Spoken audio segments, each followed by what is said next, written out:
Well, House Speaker Nancy Pelosi is seeking re-election ahead of the 2022 midterms. Let's take a look at what she had to say. While we've made progress, much more needs to be done to improve people's lives. Our democracy is at risk because of assaults on the truth, the assault on the U.S. Capitol, and the state-by-state assault on voting rights. This election is crucial. Nothing less is at stake than our democracy. But as we say, we don't agonize, we organize. And that is why I am running for re-election to Congress and respectfully seek your support. Pelosi, who has been in office since 1987, which is longer than I've been alive, has not yet signaled whether or not she will seek the speakership once again. Co-host of the Bad Faith podcast and former press secretary of the Bernie Sanders campaign, Briahna Joy Gray, joins us to weigh in on the announcement. Good to see you again, Briahna. It's good to see you too, Robbie. So I don't know how unexpected this was. I think weren't we kind of thinking she was going to maybe retire at some point? So she's not saying whether she wants to be speaker again. Not sure she's going to get the chance to be speaker again because it's not clear that she's going to have a majority. But what do you think? Yeah, I think that some people kind of read into the idea that she wasn't going to run for speaker again, that she might not actually run again, period. But any of us who might have thought that was the case forgot who Nancy Pelosi is. She is first and foremost a woman who is all about power and has been very effective in aggregating it for herself. She comes from a political family, to your point. She's been in office for more than 30 years. She has never had a real meaningful challenger, although Shahid Buttar in the 2020 round put up more points on the board against her than anybody else has. And she has managed to avoid actually debating anybody in those 30-odd years in office. So very few people, I think, in her district are actually really familiar with the enormous contrast that's developed between her and the average progressive, even people who are to my right, and that I would critique. The average progressive or even Democrat in America, I think, is leaps and bounds beyond her at this point. And it was really exposed last week when there was this flub where she was defending her right to insider trade. I think we're in a moment in this country where people are probably not as enthusiastic about someone with $200 million worth of worth assessing what average Americans need in the context of this financial crisis. Yeah, Nancy Pelosi beating the S&P 500, that was quite the headline. And I think you're right. I mean, what she represents is increasingly something that I think people on both sides are finding themselves, not quite able to defend anymore. Tell us what you think she represents and what you're hoping to see in a challenge to her.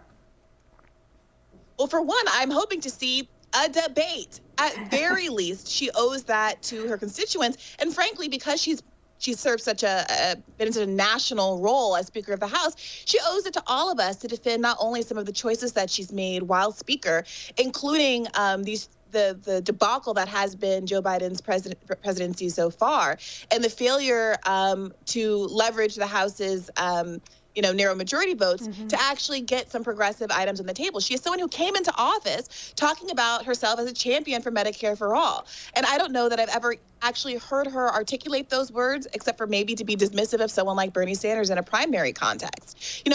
Who is Nancy Pelosi? Do her constituents in a very, very progressive district understand the extent to which they're not being represented? I'm hoping that this time around, people aren't as dismissive of her challenger, Shahid Buttar, and are willing to, at very least, make her defend why she deserves another term.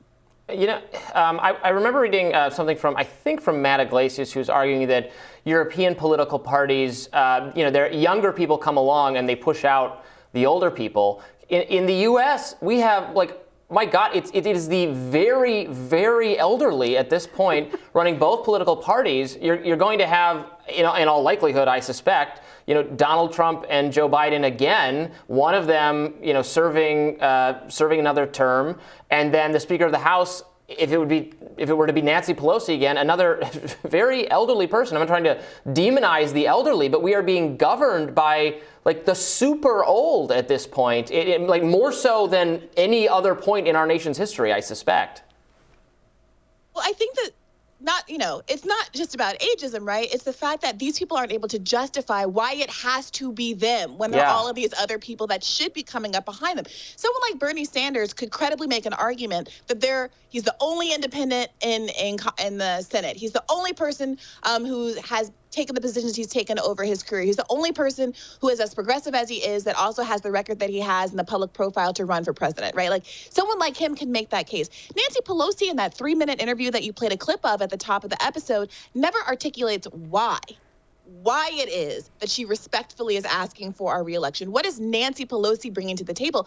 And the Democratic Party, as you probably both well know, has been very hostile to challenging of incumbents. Back in 2018, I know that Ryan Grimm was covering this for The Intercept, they openly said that not only were they going to be hostile to folks that challenged incumbents, a vendor who built a stage or made chicken Kiev or did whatever at an event for someone challenging an incumbent was forever going to be banned from working for the Democratic Party again. That's how seriously they take protecting their own. I recently interviewed Paula Jean Swearingen, who challenged Joe Manchin in 2018 in West Virginia, and she was speaking at length about how the Democratic Party was hostile to her efforts, which is pretty ironic now, given that Joe Manchin is, the thorn in the side, or at least the rotating villain upon which the Democratic Party's current failings are being blamed.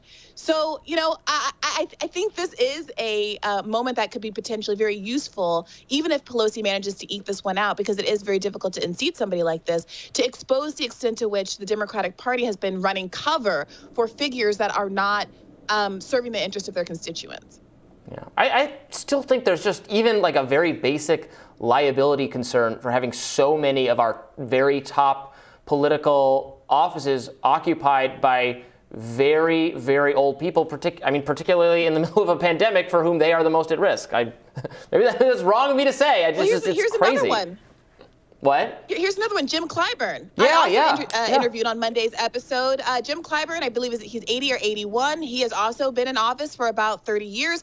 And unlike Nancy Pelosi, his district is one of the poorest districts in America, one of those underserved districts in America. It's one of these districts that was put together in an effort to kind of gerrymandered to give majority black districts so that black people could get some representation in Congress, which has some bad downstream effects, right? Because it makes it more difficult to have more Democratic districts in the rest of the state, but never mind. He's been sitting on this throne in the seat of power that was basically hand-delivered for him, and absolutely not delivering for his not only disproportionately black, 60% black, I think his district is, but it's a district where they don't have broadband access. It has some of the worst health outcomes in the country. He and Bernie Sanders worked together on the CHC Community Health Center Act to try to actually get some services to these communities. But I'll tell you, when I was interviewing both the man who's challenging, one of the two men that's challenging Clyburn this term, again, he's never been challenged meaningfully by a Democrat until this time around.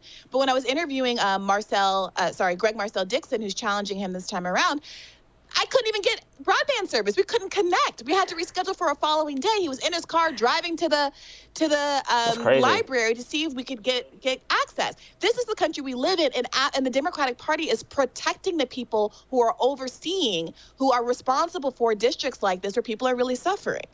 I do have to say, I just want to stand up for the 81-year-old woman who's still kicking butt. I don't agree with a lot of what she does, but unlike President Biden, she's still very much on the ball. And I think that there is something, I'm sorry, this is such a woke thing to say, but I do think that's really inspiring to see somebody at that age, a woman, really sort of still, at the top of her career. But we have some news, which is that former Ohio State Senator Nina Turner announced today that she is running for Congress again and will likely face Congresswoman Shontel Brown for a rematch for Ohio's 11th district. So, Briahna, talk to us about what this means.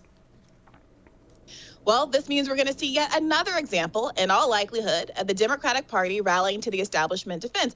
And this time, they are going to have the excuse of saying they are actually protecting an incumbent, which they didn't have last time when it was Senator Turner running against Shontel Brown, neither of whom was an incumbent. And they had absolutely no qualms of very quietly, or not so quietly, to be honest, backing Shontel Brown. She had the establishment support, not because there was anything remarkable or anything at all about her record. She, unlike Senator Turner, did not have the record of serving in the state, and the national profile and the popularity. Senator Turner was up significantly in the polls. And if the Democratic Party were to do what it frequently says it's going to do and say, oh, we're just going to get behind the winner, it would have been Senator Turner. But of course, that wasn't the case.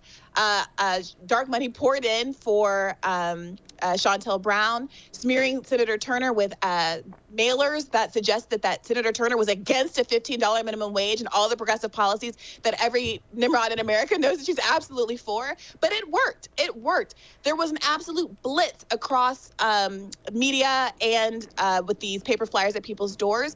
And that combined with the way that the district is drawn, clumping in a more affluent, less black district in Beechwood, and ended up giving it over for Shontel Brown. So there were mistakes that were also made by the Senator Turner campaign. We'll see if she rectifies those going forward. This is going to be a normally scheduled election, not a special election. So that should work to the advantage of Senator Turner. She only lost by a few thousand votes. We'll see what happens this time around. Let me just ask you this, Briahna. At the end of the day, Shontel just got more votes, right? Like at the end of the day, every person shows up and votes for the candidate that they want to. Isn't there something a little bit anti-democratic in suggesting that the establishment has that much power, that much ability to change the results when everybody shows up and votes? What do you think? I think it's anti-democratic to have the enormous corporate influence of money in politics that we have today.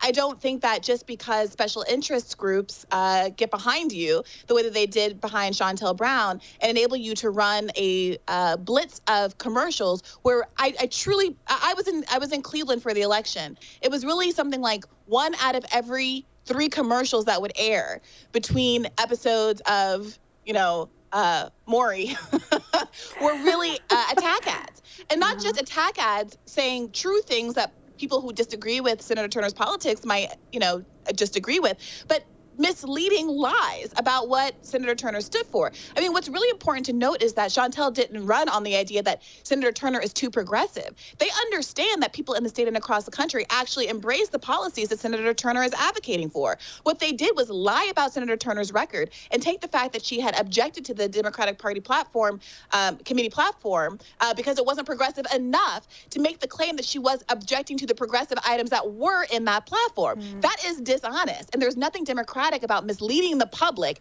using millionaire and billionaire donations to do so in order to secure an election. Well, Briahna, we really appreciate you joining us today. And I appreciate being able to co-host with you this week, Robbie. It was a real blast, and good luck to you today, Batya. Thank you. Thank you so much. Well, we have more Rising right after this. Stay with us.